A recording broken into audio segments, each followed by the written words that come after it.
எங்களின்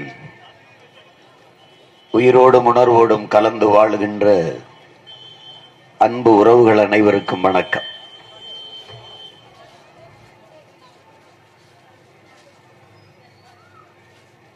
இதே நிலத்தில்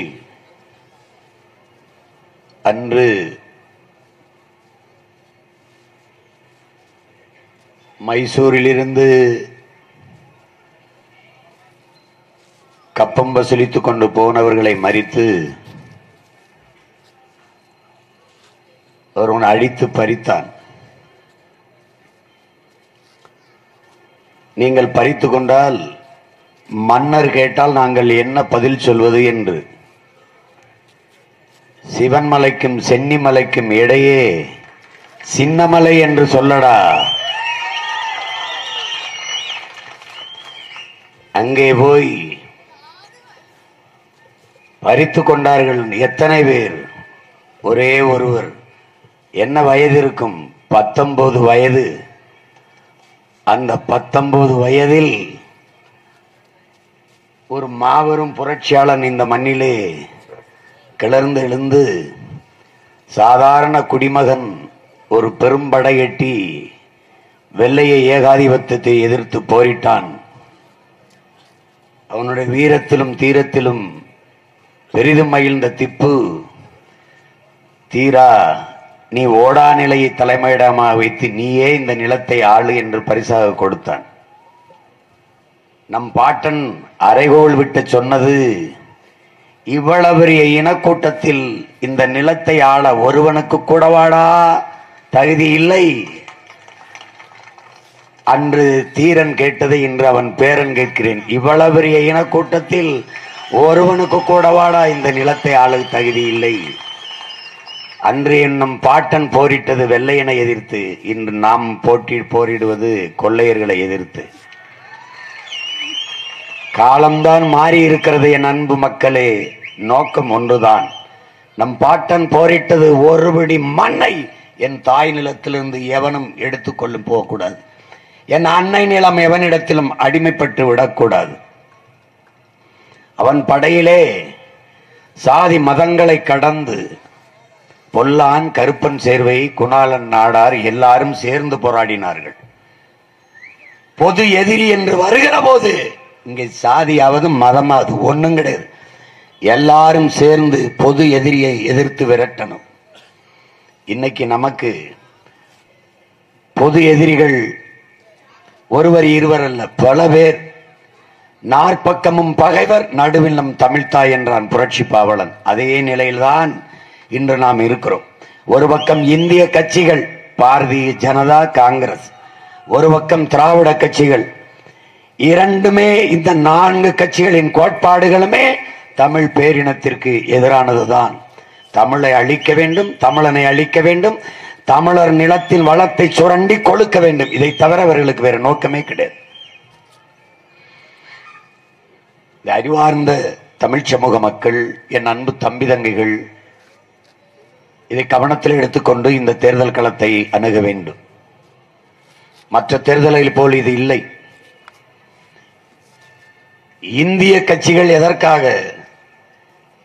அரை நூற்றாண்டுகளுக்கு மேலாக இந்த நிலத்தை ஆட்சி செய்த திராவிட கட்சிகளால் என்ன நிகழ்ந்திருக்கிறது? உங்கள் மொழி இருக்கிறதா? உங்கள் நாட்டில் தமிழ்நாடு என்று பெயர் வைத்து விட்டால் போதுமா? தமிழ் இருக்கிறதா? உன் தாய்மொழி இருக்கிறதா? தாய்மொழி அழிய கொடுத்து விட்ட இனம் உலகத்தில் வாழ்ந்திருக்கிறதா? வரலாற்றில் அப்படி செய்தி இருக்கிறதா? படித்திருக்கிறோமா? இல்லை, இல்லை. பிறகு எப்படி?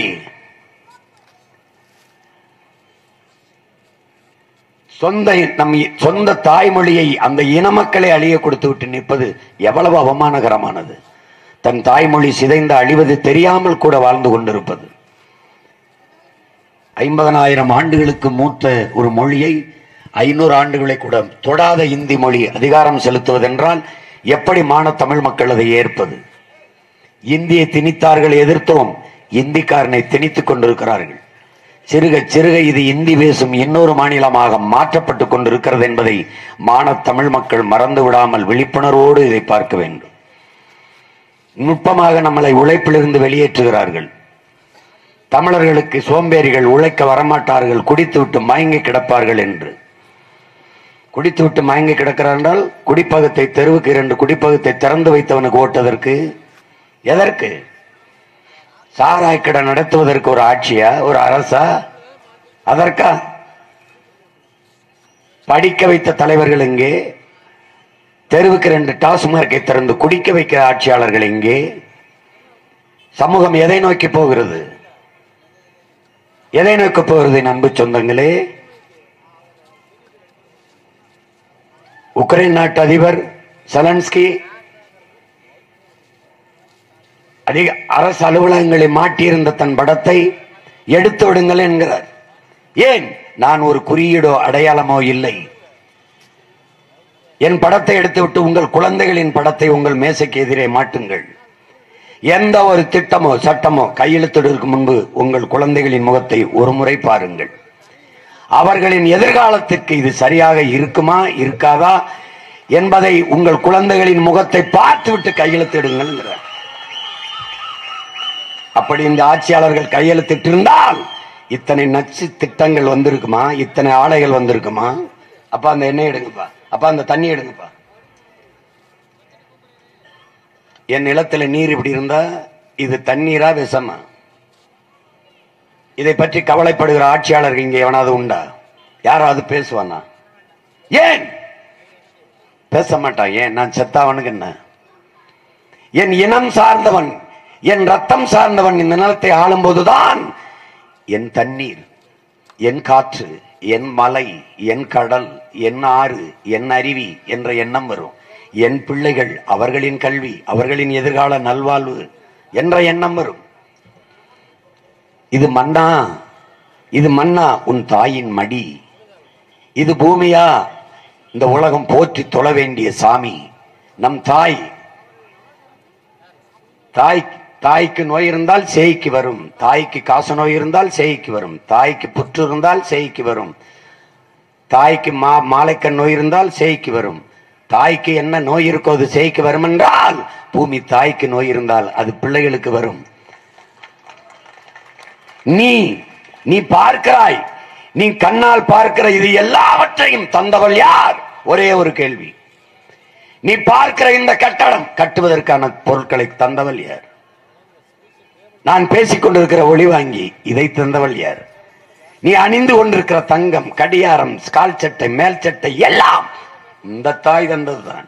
நீ அருந்துகிற நீர், நீ உண்கிற சோறு, நீ உண்கிற கனி, உண்கிற காய், நீ பயன்படுத்துகிற பெட்ரோல், நீ பறக்கிற வானூர்தி, எல்லாத்திற்கும் உலோகங்களை, பொருள்களை தந்தவள் இந்த பூமி தாய் தான். எல்லாவற்றையும் தந்த அவளுக்கு நீ தந்தது என்ன? நோயை தவிர என்ன தந்தாய்? நச்சு குண்டுகளை கொண்டு போய் அவள் தலையிலே போட்டாய். மீத்தேன் ஈத்தேன் என்று அவள் ஈரக்குலையை உருவினாய். நிலக்கரி நிலக்கரி என்று அவள் சதையை கிழித்து தோண்டினாய். என்ன வைத்திருக்கிறாய்? வணங்குவதற்கு கோடி சாமி வைத்திருக்கிறாய். வாழ்வதற்கு ஒரே ஒரு பூமி தான் இருக்கிறது. ஸ்டீபன் ஹாக்கின்ஸ் இறந்து போய்விட்டான். அவன் சொல்லுகிறான், என்னரும் மக்களே, இந்த பூமியை உயிரினங்கள் வாழ்வதற்கு வாய்ப்பற்றதாக மாற்றிவிட்டார்கள், நீங்கள் வேற கிரகங்களை நோக்கி படையிடுங்கள் என்றான். அண்ணல் காந்தியடிகளின் அன்பு மக்களே, நம் இயற்கை அன்னை இந்த பூமி தாய் எல்லா உயிர்களுக்குமான தேவையை தந்து விடுகிறாள். ஆனால் மனிதர்களின் பேராசைக்கு தர முடியாமல் தவிக்கிறாள் என்கிறார். பனைமரம் பாலைவனத்தில் வராது, ஆனால் வறண்ட நிலத்தில் வரும். அந்த வறண்ட நிலப்பயிர் பனைமரமே கழுத்து முறிஞ்சு சாகுதென்றால், ஒரு கிணற்றை சுத்தி 10 பனைமரம் இருந்தால் கடைசி வரை தண்ணீரை வெட்ட விடாது என்கிறார் அப்பா நம்மாழ்வார். 1000 அடிக்கு கீழே போய் தண்ணீரை உறிஞ்சி கொண்டு வந்து வாழ்கிற ஒரு உயிர் பனைமரம். அதற்கு பக்க வேறே கிடையாது, ஒரே வேறுதான். விசித்திரமான மரம். பனைமரத்தின் வேரை எடுத்துப்பார், கருப்பாக ஒரு டியூப் போல போகும், குழாய் போல. பட்ட அந்த வேரை எடுத்து உரிச்சு பார்த்தீங்கன்னா ஒரு குழாய் மாதிரி கருப்பா வரும், உள்ள பாஞ்சு மாதிரி பஞ்சு மாதிரி இருக்கும். தண்ணீரை உறிஞ்சி வச்சுக்கிறோம். அப்படி ஒரு மரம் 1000 அடிக்கு கீழே போய் தண்ணீரை எடுத்து வந்து வாழுகிற பனையே கழுத்து முறிஞ்சு வறண்டு சாகிறது என்றால் 1000 அடிக்கு கீழே தண்ணி இல்லைன்னு சொல்லுது. உன் நிலம் பாலைவனமா ஆய்கொண்டு இருக்கிறது என்று முன்னறிவிப்பு செய்து எச்சரிச்சுக்கங்குது. நீ அதை பத்தி கவலைப்படலையே, கவலைப்படல. ஒரு பேர் சொல்லு மோடி, ஒரு 10 நிமிஷம் பனை மரம்னா என்னன்னு பேச சொல்லு. இல்ல ஐயா ஸ்டாலினை பேச சொல்லு. பனை மரத்தின் பயன் சொல்ல சொல்லு. 10 இனிப்பா இருக்க சக்கரை பொட்டிலான்னு கேட்கிற ஆள்கிட்ட நீ நாட்டை கொடுத்துட்டு இருக்க. உன்னை என்ன செய்யுது? 17 காய்ச்சல கருப்பட்டி 350 ரூபா, கல்லுல காய்ச்சல கருப்பட்டி 500 ரூபா. ஏன்? 17 சுண்ணாம்பு கடை வரானா? கலப்படமா? கல்லு கலப்படம் இல்லையா? எதில் ஒன்றிலையும் கலப்படத்தை விரும்பவில்லை மக்கள் இன்று. நீ எண்ணெயில் தண்ணி கலந்தா வாங்குவியா? பால்ல தண்ணி கலந்தா வாங்குவியா? மசாலால செங்கல் பொடியை போட்டா வாங்குவியா? எதில் ஒன்றிலையும் கலப்படத்தை விரும்ப மாட்டா. நீ சாதியில கலக்க மாட்டா, மதத்துல கலக்க. ஆனால் உன் உயிருக்கு நிகரான உன் தாய்மொழியில் பிறமொழி சொற்களை கலந்து கலந்து பேசுவ. அது எப்படி? எப்படி மாற்றம் என்பது எங்கிருந்து வரணும்? இப்ப ஒரு புள்ளியிலிருந்து வரணும், எண்ணிலிருந்து வரணும், உன்னிலிருந்து வரணும், உன்னிலிருந்து வரணும். அம்மா சமைக்க போகும்போது சொலையில அரிசியை போட்டு ஒவ்வொரு கல்லா புறக்கி எடுக்கிற மாதிரி உன் தாய்மொழியில் கலந்திருக்கிற பிறமொழி ஒவ்வொரு சொல்லா எடுத்து போட்டு பேச கத்துக்கணும். எல்லா மொழி, எந்த மொழியின் துணையும் இன்றி தனித்து இயங்கக்கூடிய உலகில் ஒரு மொழி ஒன்றென்றால் தமிழ் மொழிதான். அதனால்தான் உயர் தனிச்சமொழி என்றார். எந்த மொழியும் பிற மொழியின் துணையின்றி இயங்க முடியாது. ஆனால் தமிழ் உலகத்தில் எந்த மொழியின் துணையின்றி இயங்கும். உலகத்தின் மொழிகளின் தாய் தமிழ். அந்த மொழி அழிந்து போனது. திட்டமிட்டு அழித்தார்கள். நீ துணை போனாய்.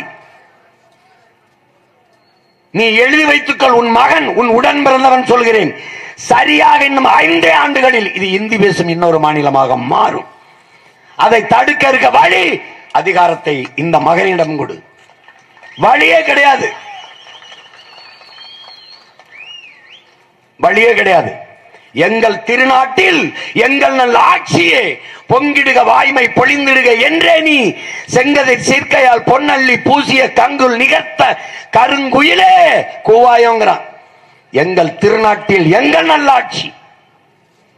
ஒரு 5 ஆண்டு கொடுத்து பாரு. 5 ஆண்டு பூமியின் சொர்க்கமாக என் தாய் நிலத்தை தமிழ்நாட்டை நாங்க மாத்தி படைக்கல. அப்புறம் கேளு. ஒரு கனவு எவனுக்கு அதற்கா? இந்த நாட்டில் 10 ஆண்டுகள் ஆண்டு இந்த பாரத தேசத்தை பிச்சைக்கார நாடாக மாற்றியதை விட ஐயா மோடி செஞ்சது. ஒரு மேடையில் பல்லாயிரக்கணக்கான மக்களுக்கு முன்பு கூடி முன்னாடி நின்று தான் செய்த ஆட்சியில் இவ்வளவு நலத்திட்டங்களை மக்களுக்காக கொண்டு வந்தேன் என்று பேச முடியுமா? ஒரு முறை பத்திரிகையாளர் சந்திச்சு பேச முடியுமா? மீடியா ஊடகத்தை சந்திச்சிருப்பாரா? 10 ஆண்டுகள்ல சந்திப்பாரா? சந்திப்பாரா? இந்திய நாட்டிலே ஒரே ஒரு அரசியல் கட்சியின் தலைவன் தான் அதிகப்படியாக பத்திரிகையாளர்களை சந்தித்தவன். இந்திய நாட்டிலே மக்களின் பிரச்சனை, எல்லா பிரச்சனைக்கும் களத்திலே நின்று போராடியவன் ஒரே ஒருவன் தான். அது உங்கள் மகன் தான். எவனுமே கிடையாது.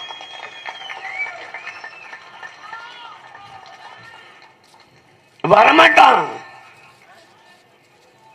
பத்திரிகையாளர் கேள்வி கேட்டா பதில் இல்ல. என்ன பதில் சொல்வ? இதை தண்ணி என்றால் எப்படி? இது தண்ணீரா விஷமா? என் நிலத்தின் நீர் இப்படி மாற காரணம் என்ன? நச்சு ஆலைகள். இதே உள்ளே நுழைய விட்டவன் யார்? திணித்தவன் யார்? யார்?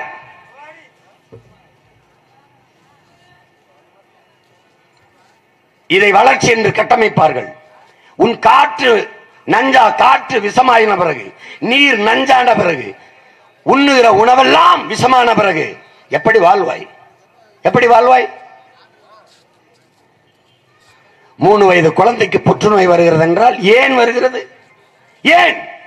சாராயம் குடித்ததா, பீடி குடித்ததா, சிகரெட்டு புகைத்ததா, பான்பராக்கு போட்டதா? இல்லை, தாயின் மாரில் பால் தான் குடித்தது. எப்படா புட்டு வந்துருச்சு? தாய்ப்பால் நஞ்சாயிருச்சு. ஏன்? தாய் உண்ட உணவு நஞ்சாயிருச்சு. இவ்வளவுதான். நீ உணவை சாப்பிடல, விஷத்தை சாப்பிட்டு இருக்க. சிறு சிறு செத்துக்கிட்டு இருக்க. 100 மரணம் எண்ணிப்பாரு. 90 மரணம் புற்றுநோய். எங்க போயிட்டு இருக்க நீ? அங்கொன்றும் அங்கொன்றுமாக கேட்டாய் புற்றுநோயை.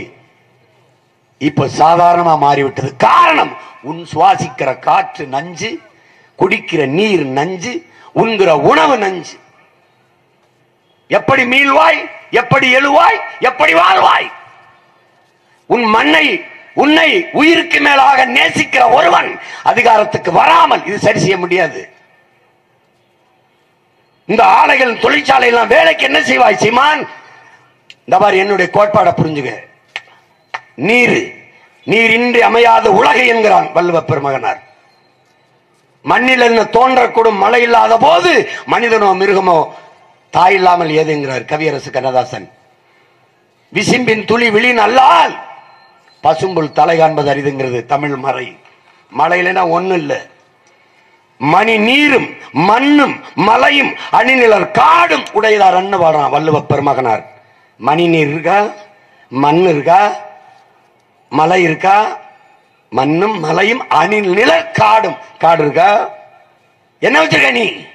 ரோடு வச்சிருக்க, 8 வழி 10 வழி 9 வழி. எதுக்கு? வேகமா காரோட, கார் வேகமா ஓட்டிட்டு போய் வீட்டுக்கு போயா சுடுகாட்டுக்கு போறியா? எங்க போற? எங்க போற? மலையை நொறுக்கி மாளிகை கட்டிட்ட, மலையை நொறுக்கி ரோடு போட்டுட்ட, அப்புறம் மலையை நொறுக்கி விட்டால் மழை எப்படி பெறுவாய்? மழை எப்படி பெறுவாய்? மழை இல்லை என்றால் மழை இல்லை என்ற அடிப்படை அரசு அறிவியல் உயிரியல் உண்மை அறியாத ஒருத்தன் எப்படி நீ நாட்டை கொடுக்குற? எப்படி கொடுக்குற? நீரை பெருக்கணும், நீர்வளை பெருக்கணும். 1000 ஏக்கர்ல 5000 ஏக்கர்ல ஏர்போர்ட் கட்டக்கூடாது, ஏரி வெட்டணும், ஏர்பூட்டி உழணும். அப்பதான் வாழும் நாடு. உழவு இல்லை என்றால் உணவு இல்லை, உணவு இல்லை என்றால் உயிர்கள் இல்லை, உயிர்கள் இல்லை என்றால் உலகம் இல்லை. அவ்வளவுதான். என்ன விவசாயம் செய்யறது கேவலமா போச்சு. வேளாண்மை செய்யறது, வேளாண்மை ஒரு தொழில் அல்ல, வேளாண்மை ஒரு பண்பாடு, வாழ்க்கை முறை, தொழில் அல்லது. தொன்று தொட்டு உன்னோடு வருகிற வாழ்க்கை முறை, ஒரு தற்சார்பு வாழ்க்கை முறை, பிரிதொருவனை சாராது வாழ்கிற முறை. மாடு வளர்ப்போம், உழவும், அவன் உழவுக்கு பயன்படுவான். அப்புறம் சாணம் போடுவான், அவன் தின்னுட்டு போடுற கழிவு புல்லுகள் வைக்கோல் அதை எடுத்து உரமாக்குவோம். 6 மாசம் உரக்கிடங்கள் வைப்போம். திருப்பி இந்த உரத்தை எடுத்துட்டு போவோம், வண்டியில கட்டுவான், அவனே சுமந்துட்டு வந்து நிலத்துல கொட்டுவான். பிறகு உலகிறதுக்கு நம்மளோட இருப்பான். கருது அறுப்போம், அவனை புனையில் மிதிச்சு நெல்லை உதுத்து விடுவான், நம்மளோட கூட உழைப்பான். அதனாலதான் மாடு மாடல்ல நம் செல்வம், நம் உடன் பிறந்தவன். அந்த காலத்துல 5000 ஆண்டுகளுக்கு முன்பிருந்து நம்மோடு வர்றான். இது ஒரு தற்சார்பு வாழ்க்கை. நம்ம என்ன பண்ணுவோம்? அரிசியை எடுப்போம், உமியை தீட்டுவோம், தவிட எடுப்போம், அவனுக்கு கொடுப்போம், சாப்பிடுவோம், மிச்ச கஞ்சி இருக்கும் அவனுக்கு கொடுப்போம், சோறை வடிப்போம், அந்த தண்ணி இருக்கும் அவனுக்கு கொடுப்போம். இப்படி வாழ்க்கை முறை தற்சார்பு முறை. நீ என்ன பண்ணுவ? கத்திரிக்காயை பறிப்ப, பூச்சி கத்திரிக்காய் இருக்கும், மாட்டுக்கு ஆட்டுக்கு போடுவ, நல்ல கத்திரிக்காய் நீ சமைச்சு சாப்பிடுவ. உன்னோடு பங்கிட்டு வாழ்ந்து வருபவன். இதான் தற்சார்பு. நீ இதை விட்டுட்டு டிராக்டர் வச்சு உழுகிறது, அது வச்சு உழுகிறது, பாக்டம்பாஸ் 60 20 பொட்டாசியம் சல்பட்டு பூச்சிக்கொல்லின செடியில கொடியில எல்லாம் மருந்து கண்டக ரசாயன உரங்களை கொட்டி நச்சை விளைய வைத்தாய், விஷத்தை விளைய வைத்தாய். அப்புறம்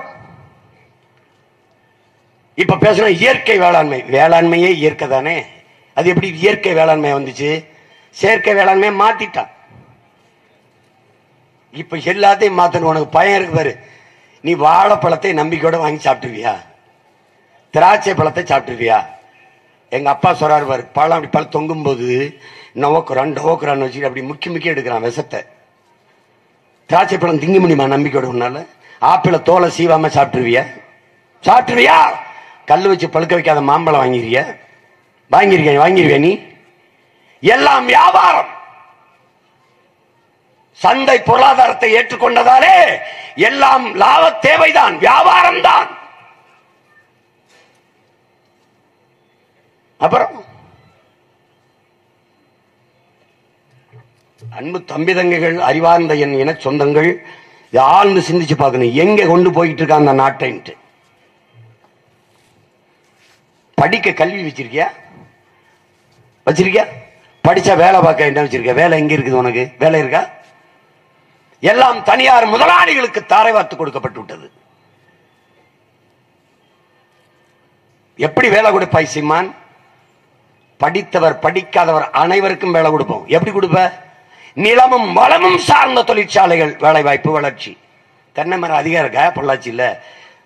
அதிகமா இருக்கா கோயம்புத்தூர்ல? போடுறா இண்டஸ்ட்ரிய, போடுறா தென்னை மரம். தேங்காய் எண்ணெய் எடுக்கிற தொழிற்சாலை, தேங்காய் மட்டையிலிருந்து நார் எடுக்கிற தொழிற்சாலை, தேங்காயிலிருந்து விளக்கு மரம் செய்கிற தொழிற்சாலை, தட்டி பின்ற தொழிற்சாலை. இத்தனை தொழிற்சாலைகளை போட்டால் அவன் வாழ்விடத்திலேயே வேலை, அரசு வேலை. இளநீரை மற்ற நாடுகள் பார் எப்படி பதப்படுத்தி எப்படி கொண்டு போய் விற்கிறான் பார். பார் வலையில் இருக்கு பார். ஒரு நாடு அப்படியா விலை வச்ச தேங்காய்க்கு உரிய விலை கிடைக்காம அல்லாடிட்டு அதை உறுதிப்படுத்த முடியல இந்த ஆட்சியாளர்களால். குழந்தைகள் சாப்பிடுற பிஸ்கட்டுக்கு 18 விழுக்காடு வரியை விதிச்சவன் தங்க பிஸ்கட்டுக்கு 3 விழுக்காடு வரி விதிச்சிருக்கான். அது 3 நாள் டிஸ்கஸ் பண்ணி அப்புறம் முடிவு எடுக்கிறான். ஏன்னா முதலாளி பாதிக்கப்பட்டுருவான், தங்க விற்கிற முதலாளி. இவங்களை எதை கழட்டி அடிக்கலாம்னு நினைக்கிறேன்? நீ எத்தனை பச்சை மட்டை வெட்டி வெளுக்கிறது? என்ன பண்றது? என் அன்பு தம்பிதங்களுக்கு ஒன்று சொல்லுவேன், சாதி மதம் கடவுளை பற்றி சிந்திப்பவன் மனிதர்களை பற்றி, மக்களின் நலத்தை பற்றி, மண்ணின் நலத்தை பற்றி சிந்திக்க மாட்டான். மக்களை பற்றி சிந்திப்பவன் சாதி மதம் கடவுளை பற்றி சிந்திக்க அவனுக்கு நேரமே இருக்காது, அது தேவையும் இருக்காது.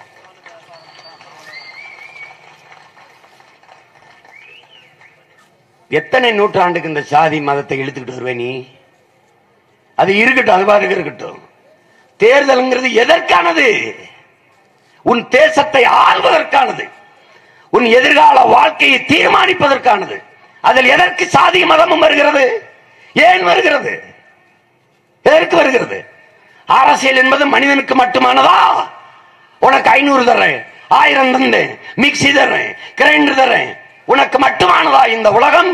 உனக்கு மட்டுமானதா இந்த ஆட்சி அதிகார நிர்வாகம்? எல்லா உயிர்களுக்குமானது.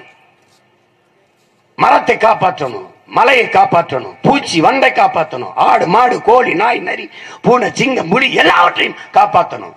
காக்கை கொக்கு குருவி மைனா எல்லாவற்றையும் பத்தி கவலை பண்ணு. ஏன் ஏன் கவலை பண்ணும்? விதையின் தூதுபவர்கள், பூமி எங்கும் மரங்களை வளர்க்கிற சேவகர்கள் இந்த பறவைகள். மலை முகடுகளில் அடர்ந்திருக்கிற காடுகள் மரங்களை நட்டது யார்? உன் பாட்டனா, என் பாட்டனா, உன் அப்பனா, என் தாத்தனா? யார்? அவ்வளவும் பறவைகள். பறவை சத்தால் என்ன? மரங்கள் இருக்காது. மரங்கள் இல்லை என்றால் என்ன? பூமிக்கு மழை வராது. மழை வரவெல்லாம் என்ன? தண்ணி இல்லை, சாக வேண்டிதான். சாதாரணமா காக்கைன்னு நினைக்காத, சாதாரணமா குருவின்னு நினைக்காத, சாதாரணமா கொக்குன்னு நினைச்சிடாத. இது உயிரியல் சுழற்சி, ஒன்றை ஒன்று சார்ந்து இருக்கும். நீ கொசு உற்பத்தி ஆயிருது, கொசு கொசு அற்ப கொசுவை ஒழிக்க முடியல, இவன் ஊழல் லஞ்சத்தை ஒழிக்கிறான்னு சொல்ற, நீ நம்புற. கொசுவை ஏன் ஒழிக்க முடியல? ஏன் ஒழிக்க முடியல? தண்ணி தேங்கி கிடந்தா அங்க கொசு உற்பத்தி ஆயிருது, அழுக்கு நீர்ல. அது முட்டையிடுது, முட்டையிடணும்னா அதை சாப்பிட்றதுக்கு ஒருத்தர் இருக்கான், அவன் தான் அரட்டலை தவளை. நீ என்ன பண்ற? அந்த அழுக்கு தண்ணியில அந்த இதை கொண்டு கொட்டிப்பிற, பெனாயில அதுகளை கொண்டு கொட்டிப்பிற, நச்சு இதை கொட்டிப்பிற. அது கொட்டின உடனே என்ன ஆயிருது? அந்த லார்வா அந்த அரட்டலை பிடிச்சி செத்து போயிருது. செத்து போன உடனே கொசு முட்டை, அதை சாப்பிட்றதுக்கு இல்லாம நிறைய முட்டையிட்டு நிறைய லட்சக்கணக்காக பொறிச்சு கொசு படம் எடுத்து வருது. நீ அந்த இடத்துல போடலைன்னா அவன் உருவாகி அந்த முட்டை புறம் சாப்பிட்டு கொசு உற்பத்தியை தடுத்து விட்டுருவான். ஒன்னே ஒன்று சார்ந்து இருக்கு பாரு.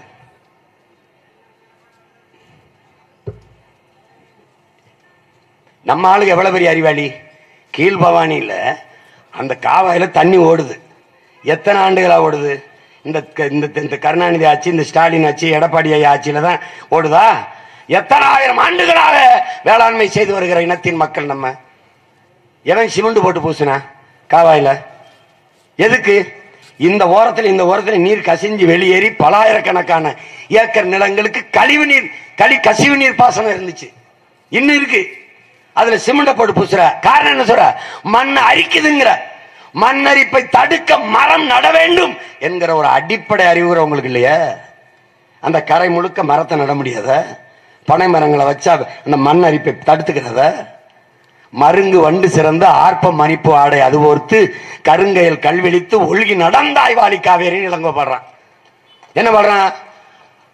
நதியின் 2 கரை ஓரத்திலையும் மரங்கள்ல வண்டுகள் வந்து பூக்கள்ல இருக்கிற வண்டுகள் பாட்டு பாடி அப்படியே ரிங்காரம் எடுதுங்கிறான். மருங்கு வண்டு சிறந்து ஆர்ப்பம் அணிப்போ ஆடை அது பொறுத்து.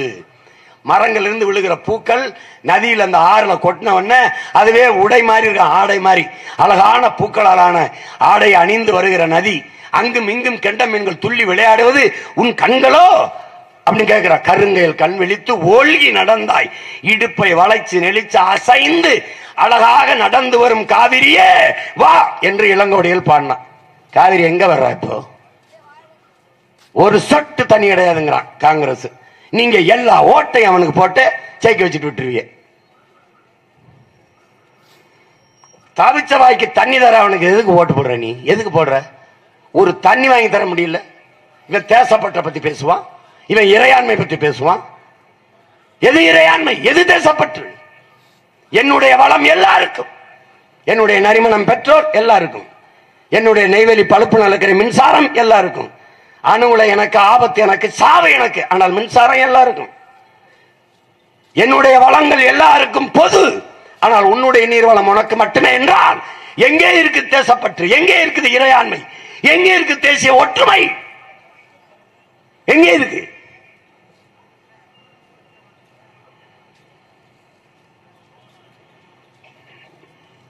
எப்படி சரி செய்ய போறீங்க?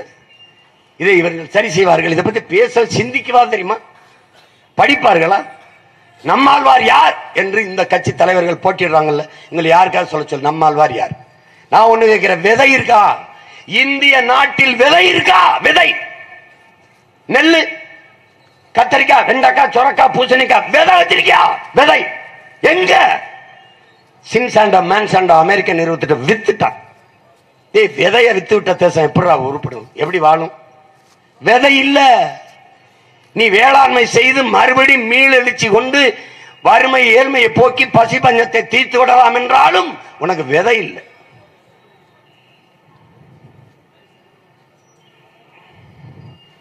இவர்கள்ட்ட நாட்டையும் அதிகாரத்தையும் திருப்பி என்ன செய்வார் மோடி? இப்ப 10 ஆண்டு ஆண்டுட்டாரு, திருப்பி அந்த ஆண்டு என்ன செய்வேங்கிறது?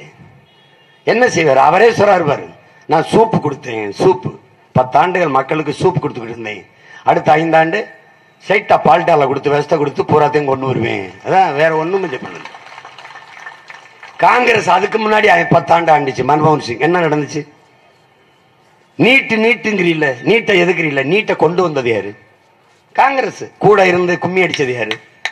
இந்த திமுக. நீட்டை ஒழிக்க எங்கள்கிட்ட நல்ல யோசனை இருக்குது, நீட்டை ஒழிப்போம், வந்தால் ஒழிப்போம். கொண்டு வந்தது நீங்க, கொண்டு வந்தது நீங்க தானே. ஜிஎஸ்டி, மீள முடியாத வரி சுமையை நாட்டு குடிகள்கிட்ட திணித்தது யார்? இந்த காங்கிரஸ், இந்த திமுக. அவர்கள் பெற்று பெயர் வைத்தார்கள். ஜிஎஸ்டி, நீட், என்ஐஏ, இந்த கொடும் திட்டங்களை கொண்டு வந்தது காங்கிரஸ், திமுக. பெற்று பெயர் வைத்தார்கள். ஹார்லிக்ஸ், போன்விட்டா கொடுத்து ஊட்டமாக வளர்ப்பது மோடி. அவர்களிடத்தில் பெரும்பான்மை இல்லை, அதனால் தடுமாறினார்கள். இவர்கள் அதிக பெரும்பான்மையோடு வென்று போய் அதிகாரத்தில் உட்கார்ந்தார், முடிச்சிட்டார் நாட்டை. இன்னும் ஒரு முறை பாரதிய ஜனதாவிற்கு நீ வெற்றி பெற செய்த நாட்டை கொடுத்தால் நீ இந்திய நாட்டை மறந்துரு, இருக்காது, முடிஞ்சிடும். 90 விழுக்காடு வித்துட்டார், இன்னும் 10 தான் இருக்கு, வித்துருவார். 2 பேர் நாடு தான், ஒன்னு அதானி அம்பானி, 2 பேர் கையில் தான் இந்த நாடு இருக்கும். உனக்கு எங்க இருக்கு? ஒரு நாட்டின் ஆட்சியாளர்கள் தனிப்பட்ட ஒரு முதலாளியின் வளர்ச்சியை நாட்டின் வளர்ச்சி என்று கட்டமைக்கிறார்கள். நீ நம்புற? ஒரு நாடு வளருதென்றால் தன் நாட்டு குடிகள், தன் நாட்டு பிள்ளைகளுக்கு சிறந்த கல்வியை கொடுக்க, ஏழை பணக்காரன் என்று பாகுபாடு இல்லாது, காசில்லாது செலவில்லாது இலவசமாக தரமான சரியான சமமான கல்வியை கொடுக்க முயற்சிக்கிறது, கொடுக்க போகிறது என்றால் அது வளர்ச்சி பாதையை நோக்கி நகருது என்று அர்த்தம். அரசால் முடியாது, தனியார் முதலாளி தான் நல்ல கல்வியை தருவான் என்று சொன்னால் அரசு தோற்று போகிறது. 130 கோடி மக்களால் நிறுவப்படுகிற அரசால் முடியாதது ஒரு முதலாளியால் எப்படி முடிகிறது? எப்படி முடிகிறது? தண்ணீரை தர முடியாத அரசால் தரமான தண்ணீரை, அரசுக்கு தண்ணி கிடைக்கவில்லை, அரசுக்கு கிடைக்காத தண்ணீர் ஒரு முதலாளிக்கு எப்படி கிடைக்கிறது? எப்படி கிடைக்கிறது? 8 கோடி மக்களால் நிறுவப்பட்ட அரசால் தர முடியாத மருத்துவ தரத்தை ஒரு தனி முதலாளி, அப்போலோ முதலாளி, அவர் கொடுத்துருவாருன்னா எப்படி? ஒரு காவிரி அந்த ஆஸ்பத்திரி வச்சிருக்க முதலாளி கொடுத்துருவாருன்னா எப்படி? அப்புறம் அரசு எதுக்கு? அரசு தன் தோல்வியை ஒற்றுக்கொள்கிறதா? முதலமைச்சருக்கே முடியலனாலும் அரசு மருத்துவமனைக்கு போறதில்லை, அப்போலோக்கு தான் போறதுனால் அப்ப தனியார் முதலாளி தான் தரமா தருவார். தண்ணி அவர் தான் தருவார், கல்வி அவர் தான் தருவார், மருத்துவத்தை அவர் தான் தருவார், போக்குவரத்து அவர் தான் சிறப்பாக நடத்துவார், ரோடு ஓடுறதை அவர் தான் போடுவார், மின் உற்பத்தி விநியோகத்தை அவர் தான் நல்லா செய்வார். நீ என்ன புடுங்குவியா அந்த நாற்காலியில் உட்கார்ந்துக்கிட்டு என்ன பண்ணுவ? இந்த கேள்வி உனக்கு இல்லையா? எல்லாவற்றையும் தனியார் முதலாளி தான் சிறப்பாக செய்வார் என்றால் அரசின் வேலை என்ன? அந்த கேள்வி உனக்கு எழணுமா எழக்கூடாது? அரசின் வேலை என்ன?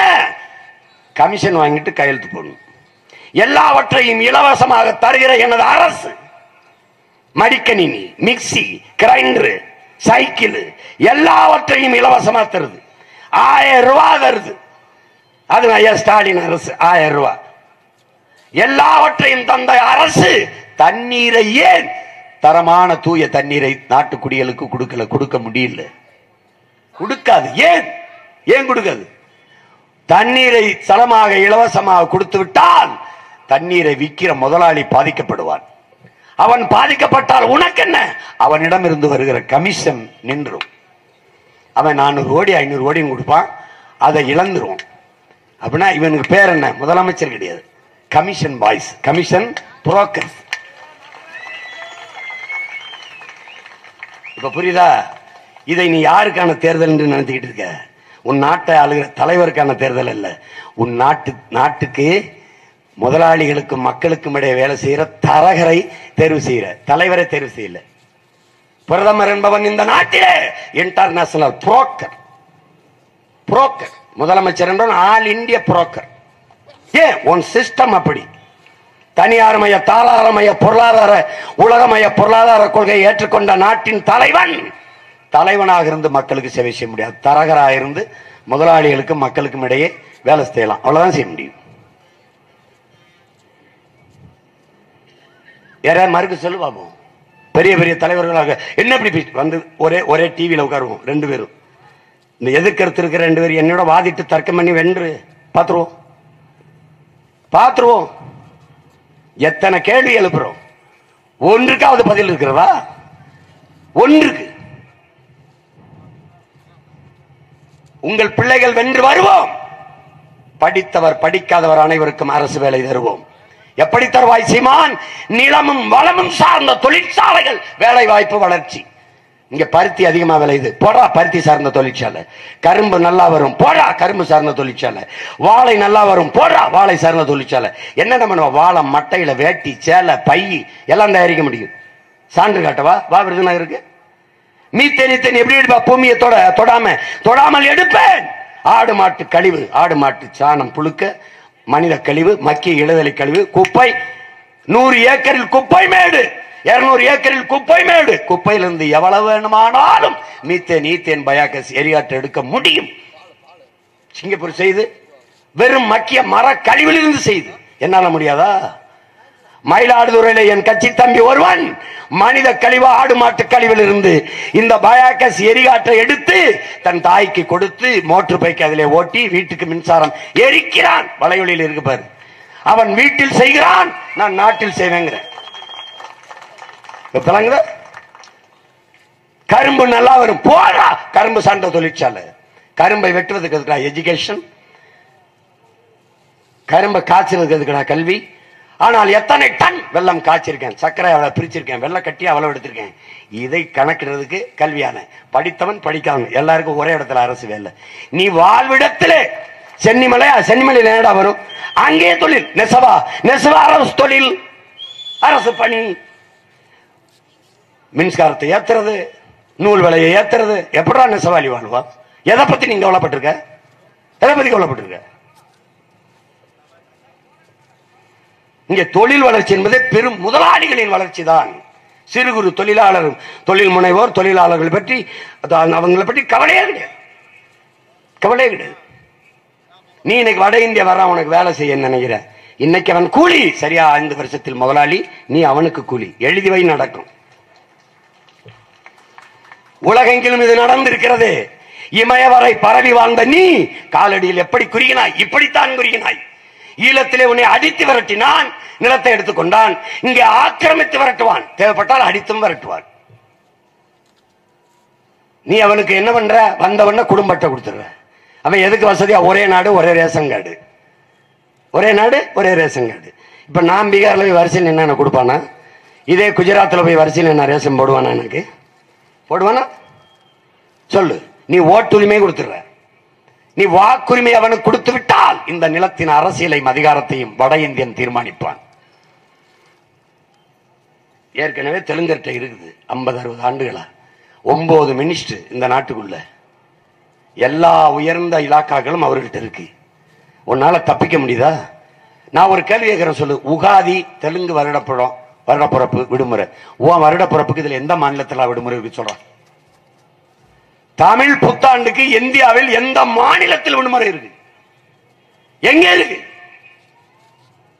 ஓணத்துக்கு விடுமுறை இருக்கு உன் மண்ணில்? உன் பொங்கலுக்கு மற்ற மண்ணில் விடுமுறை இருக்கு? மகாவீர் ஜெயந்திக்கு விடுமுறை இருக்கு? வள்ளுவன் பிறந்த நாளைக்கு எங்கேயாவது மாநிலத்தில் விடுமுறை இருக்கா? அப்புறம் என்ன வச்சிருக்க உனக்கு சொல்லு? சாதி வச்சிருக்கா, மதம் வச்சிருக்கா, மோதிக்கிட்டு செத்தா புதைக்க சுடுகாடு வச்சிருக்கா. அதுலயும் சில சாதிக்கு சுடுகாடும் இல்லை. வேற என்ன வச்சிருக்க? என்ன வச்சிருக்க சொல்லு? என்ன வச்சிருக்க? இனி வரும் தலைமுறையாவது சாதி கடந்து எதையாவது சாதியை பார்க்காம எதாவது சாதிக்க பாரு. மதத்தை கடந்து மதத்தை மறந்து மனிதத்தை பாரு, மனிதத்தை பாரு. அதுதான் ஆக புனிதம் என்பதை எண்ணிப்பாரு. நீ உலகம் தழுவி நேசித்தவன், எல்லா உயிர்களையும் நேசித்தவன். எந்த கடவுளடா தன்னை வணங்கும் போது ஆடை வணங்க, மாடை வணங்க, மயிலை வணங்க, பாம்பை வணங்க வாய்ப்பு தந்த கடவுள் சொல்ற? ஒரு தெய்வம் சொல்ற.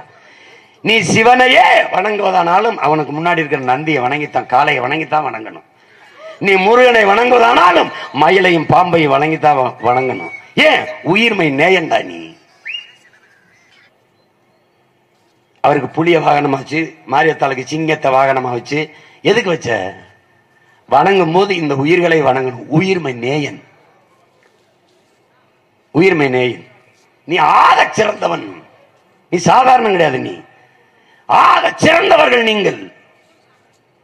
ஜூலியஸ் சீசர் சொல்றான்ல, மற்றவன் எழுந்து உன் தகுதியை அறிவிப்பதற்கு முன்பு நீயே பேர் அறிவிப்பு செய்யடா, நான் ஆக சிறந்தவன் என்று நீயே பேரறிவிப்பு செய்தாங்கிறான். அதனாலதான் நான் சொல்றேன், தமிழர்கள் நாங்கள் ஆக சிறந்தவர்கள். உலகில் மூத்த இனம், உலக மொழிகளின் தாய்மொழியை பேசக்கூடிய ஒரு இனத்தின் கூட்டம். உலகிற்கு அறிவியல், நாகரிகம், தொழில் வளர்ச்சி, வேளாண்மை, பண்பாடு எல்லாவற்றையும் கற்றுக் கொடுத்த பேரினத்தின் மக்கள். எனவே நாங்கள் ஆக சிறந்தவர்கள்.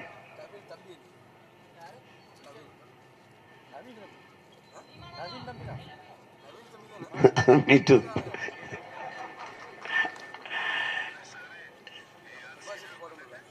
என் அன்பு மக்களே, அறிவார்ந்த தமிழ் சமூக தம்பி தங்கைகளே, உங்களை நம்பிதான் இந்த வரலாற்று பெரும்பணியை செய்து கொண்டிருக்கிறோம். எங்களுடைய தலைவர் நமக்கென்று யாரும் ஆதரவு குரல் கொடுக்கவோ, நமக்கென்று கை கொடுக்கவோ எவருமற்று தனித்து விடப்பட்ட இனத்தின் மக்கள், சிதைந்து அழிந்து கொண்டிருக்கிற தமிழ் பேரின மக்கள் பாதுகாப்பாக வாழ்வதற்கு போராடித்தான் ஆக வேண்டும் என்ற கட்டாயத்திற்கு தள்ளப்பட்டு விட்டார்கள். இந்த வரலாற்றின் பேரழைப்பில் இருந்து, பெரும் பணியில் இருந்து தமிழ் இளம் தலைமுறையினர் விலகி நிற்க முடியாது. தாமதிக்கிற ஒவ்வொரு நொடியும் தமிழ் பேரினத்திற்கு பேராபத்து என்கிறார். அதை உணர்ந்துதான் உங்கள் பிள்ளைகள் இந்த களத்திலே உறுதியாக நிற்கிறோம். என்னால் முடியாதா? இந்த கட்சிகளோடு கூட்டணி வைத்து 500,000 கோடிகளை வாங்கி 10-15 சீட்டுகளை வாங்கி நிக்க முடியாதா? நின்றுக்க முடியுமா? முடியாதா? முடியும். ஏன் முடியும்? ஏன் நிக்க மாட்டேன். ஏன்? இந்த தலைவர்களை பார்த்து இந்த களத்துக்கு வந்தவன் அல்ல. ஒப்பற்ற பெரும் வீரன் பிரபாகரன் என்ற தலைவனை பார்த்து இந்த களத்திற்கு வந்தவன்.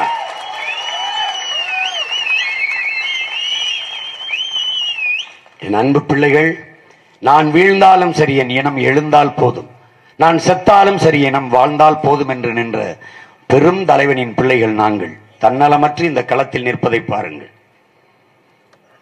பாருங்கள், எங்கள் நலத்தை விட என் இனத்தின் நலம் பெரிது என்று நிற்கிற இந்த பிள்ளைகளை நீங்கள் கைவிட்டு விடாமல் இருக பற்றி கொள்ளுங்கள். நாங்கள் உங்களுக்கானவர்கள், உங்களிலிருந்து வந்தோம், உங்கள் வழியிலேயே பிறந்தோம். புலம்பி புலம்பி கிடந்த என் தாய் தந்தையரின் கண்ணீர் விட்டு வறுமை ஏழ்மையிலே தோய்ந்து துவண்டு கிடந்த என் அப்பா அம்மா, என் அக்கா தங்கையின் உற்றார் உறவினரிடத்திலிருந்து ஓடி வந்தோம். அதை எப்படியாவது சரி செய்ய முடியாதா என்ற ஏக்கத்திலும் தவிப்பிலும் இந்த களத்திலே நிற்கிறோம்.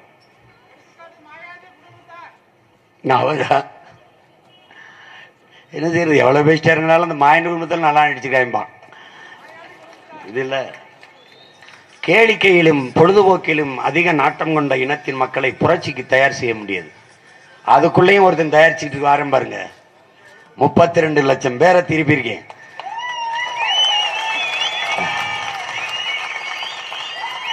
ஓட்டுக்கு 1 ரூபா கொடுக்காம நாட்டை ஆண்ட பிரதமரே ரோட்ல வெறுமனை கையை கட்டிட்டு போறாரு. சாதாரண மகன் நின்று பேசும்போது எத்தனை ஆயிரம் பேர் கூடி வேடிக்கை பார்த்துக்கிட்டு இருக்காங்க, கட்டிக்கிட்டு இருக்காங்க. இங்க குவார்டர் கிடையாது, கோழி பிரியாணியும் கிடையாது, கூட்டம் முடிஞ்சு போகும்போது 200-300 காசும் கிடையாது. நான் தலைவனும் இல்ல, இங்க யாரும் தொண்டரும் இல்ல. அவர்கள் என்னை எப்படி பார்க்கிறார்கள்? என் மகன், என் பேரன், என் பிள்ளை, என் சித்தப்பா, என் மாமா என்று உறவுகளில் ஒருவனாக அரவணைத்துக் கொள்வதால் தான் என் அன்னை தமிழினம் கொண்டாடுகிறது. இன்றைக்கு ஒரு மகனை உலகம் முழுமைக்கு இருக்கிற தமிழ் மக்கள் நேசிக்கிறார்கள் என்றால் அது என் தலைவன் பிரபாகரனை, அதற்கப்புறம் அவன் பிள்ளை சீமானைத்தான்.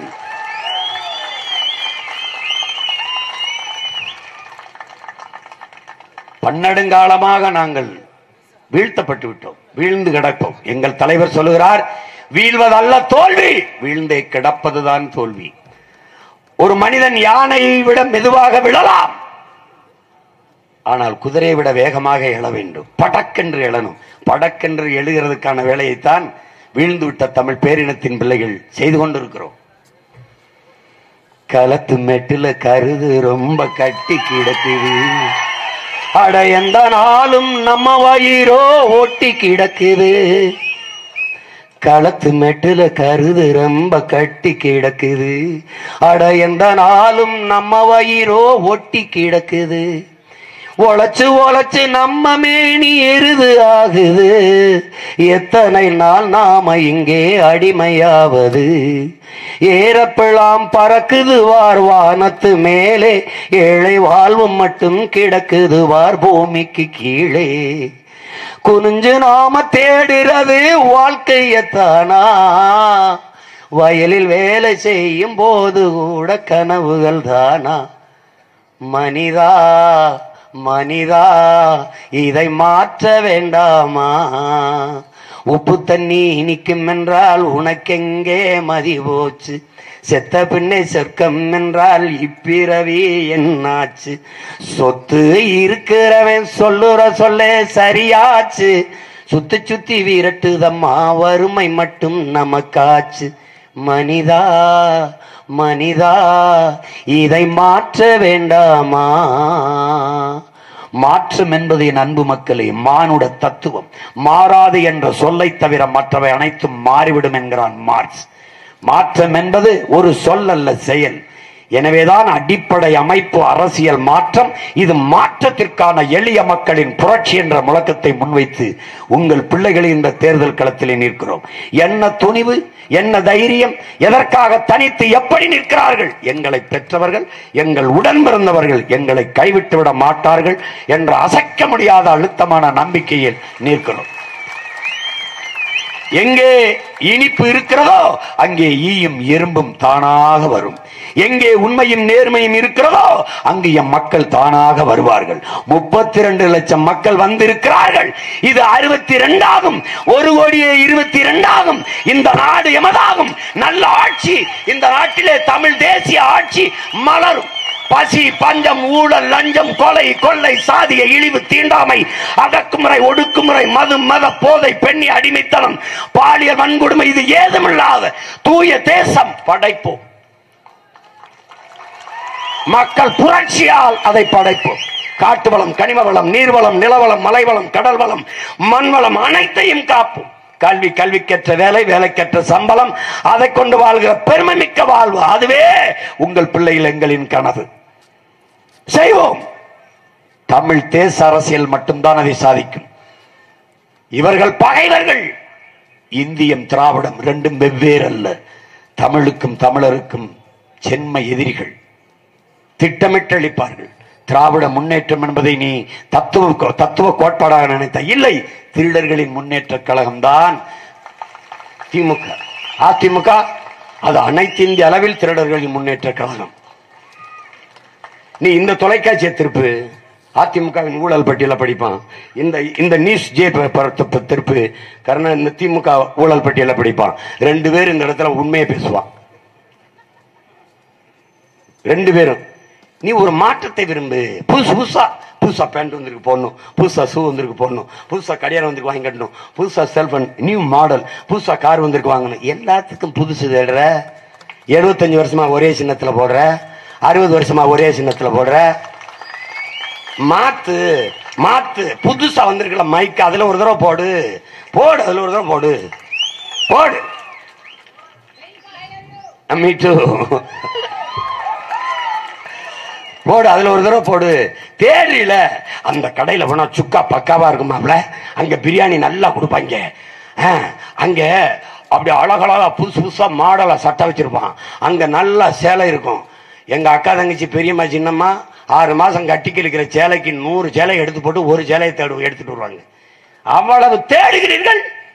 6 மாசத்துக்கு கட்டி கிழிக்கிற வேட்டி சேலைக்கு இவ்வளவு தேடுகிற நீங்கள் உங்கள் 5 ஆண்டு கால வாழ்க்கை தீர்மானிப்பதில் ஒரு நல்ல தலைவனை ஏன் தேட மாட்டுகிறீர்கள்? எதற்காக? பரம்பரை பரம்பரையாக கருணாநிதி, அவர் மகன், அப்புறம் அவர் மகன், அப்புறம் அவர் மகன், இன்ப நிதிய முதலமைச்சராக ஒருத்தர் அழுகிறான்.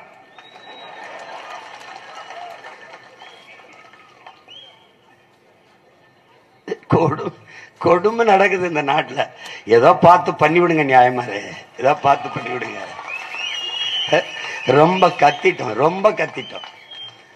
கத்திட்டோம். ஓசோ சொல்லிட்டு போயிட்டான்.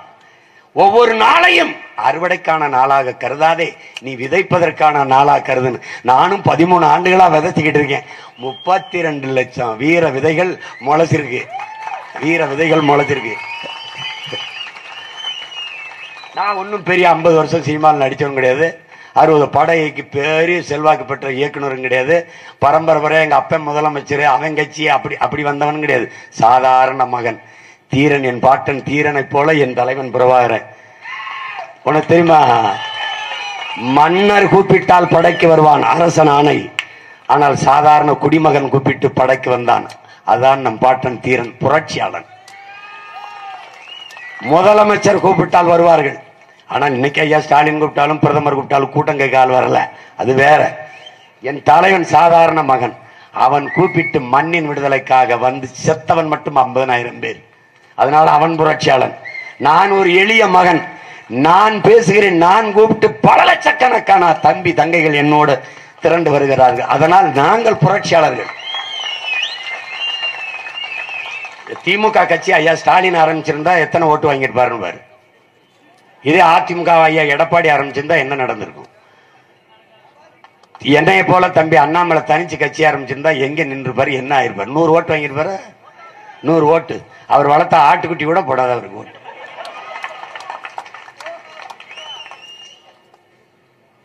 இது எங்க கோட்டை.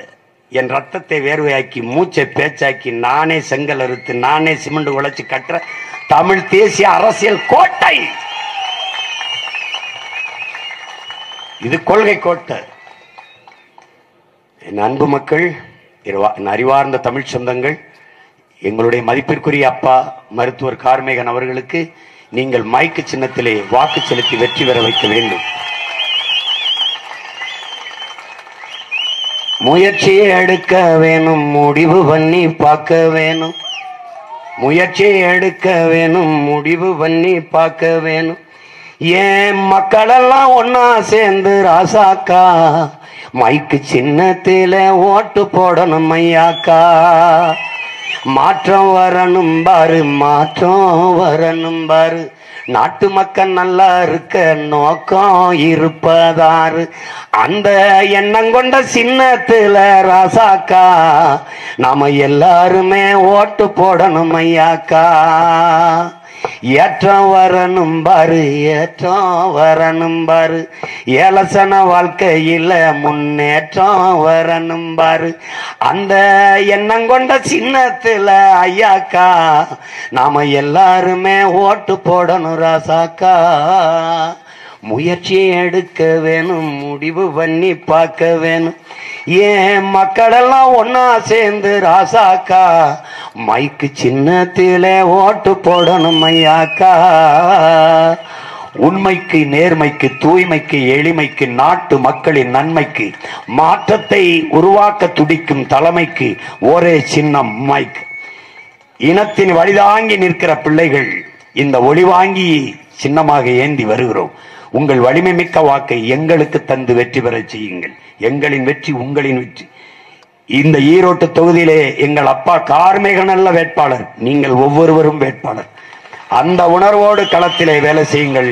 என் பெற்றோர்களே, உங்கள் உறவினரிடத்தில் அழைத்து பேசுங்கள். என் அன்பு தம்பிகளே, உங்கள் உடன் படிப்பவர்கள், படித்துக் கொண்டிருப்பவர்கள், வேலை பார்ப்பவர்கள், நீங்கள் அன்றாடம் சந்திக்கிறவர்கள், ஒவ்வொருவரையும் நமக்கானவர்களாக மாற்றுங்கள். ஒவ்வொரு நாளையும் உணதாக்கு. எவரையும் சம உணர்வுடன் சந்தி. நீ பட்டறை கல்லானால் அடிதாங்கு, சம்மட்டியானால் ஓங்கி அடி என்கிறார். பல ஆண்டுகளாக பட்டறை கல்லாக இருந்த அடிதாங்கிய தமிழ் சமூகமே, நீ சம்மட்டியாக மாறி ஓங்கி அடி. உன் துன்ப துயரங்களை துகள் துளாக நொறுக்கு. இதுக்கு அரிய வாய்ப்பு வரலாறு தந்திருக்கிறது இந்த தேர்தல். இதை வெறும் தேர்தலாக இல்லாமல் மாறுதலுக்கான தேர்தலாக செய். உன்னுடைய மதிப்புமிக்க வாக்கை, ஜனநாயகத்தில் வாக்கு என்பது வலிமையான ஆயுதம், அதை அநீதிக்கு எதிராக தூக்கு. மைக்கு சின்னத்தில் செலுத்தி என் அப்பா கார்மேகன் அவர்களை, மருத்துவ மேதை அவர்களை இந்திய நாடாளுமன்றத்திற்குள் அனுப்பு. உனக்காக, உன் உரிமைக்காக, அதிகாரமற்ற அடித்தட்டு மக்களுக்காக அதிகாரங்களை எதிர்த்து ஆக்கிரமிப்பார், ஆர்ப்பரித்து பேசுவார் என்று நான் உறுதிபட உங்களுக்கு சொல்கிறேன். என் அன்பு மக்களே, தமிழ் பெருங்குடி மக்களே, தன்மானமும் இனமானமும் கண்ட என் உயிர் சொந்தங்களே, இந்திய நாடாளுமன்றத்துக்குள் நினைத்து பாருங்கள். உயிர்ப்பால் மீட்டிய தாயின் மீதும் அறிவிப்பால் ஊட்டிய தாய் தமிழ் மீதும் எல்லாவற்றுக்கும் மேலாக நாங்கள் நேசிக்கிற எங்கள் உயிர் தலைவன் பிரபாகரன் மீதும் ஆணையிட்டு நான் உறுதியேற்கிறேன் என்று நாடாளுமன்றத்திற்குள் எங்களுடைய உறுப்பினர்கள் பதவி பிரமாணம் எடுக்கும் போது ஊடகம் ஒரு முறை உறைந்து போகும். தமிழ் பேரினம் நிமிரும். எனவே என் அன்பு மக்கள், என் அருமை சொந்தங்கள், மைக்கு சின்னத்தில் வாக்கு செலுத்தி எங்களுடைய அப்பா மருத்துவ மேதை கார்மேகன் அவர்களை வெற்றி பெற செய்யுங்கள். புரட்சி எப்போதும் வெல்லும். உங்கள் பிள்ளைகளின் எங்களின் வெற்றி அதை சொல்லும். இலக்கு ஒன்றுதான், இனத்தின் விடுதலை. இனம் ஒன்றாவும் இலக்கை வென்றாவும் நாம் தமிழர். அப்பா வரப்பா, அடுமையா